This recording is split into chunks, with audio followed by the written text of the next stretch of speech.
And we're back to CapCut. Let me show you how you can use LUTs. If you type into Google free LUTs or related terms, you will find a couple of options. For example, on Shutterstock, you can just download them, and for the most part it should be a zip file, so you have to extract it. Let us go to CapCut first. I'll play some footage here. We want to apply a LUT to it.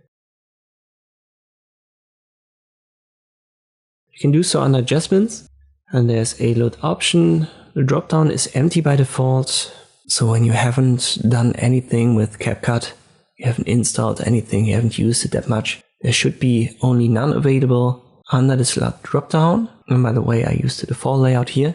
We can import some under adjustments, and there you will find the LUT option right here. Just click on import, and you can add some. As I've said, this one from Shutterstock. It's a zip file, so I've extracted it, and usually a LUT is a .cube file. You can find them here. I can now open all of them in CapCut, or just a single one, whatever you need.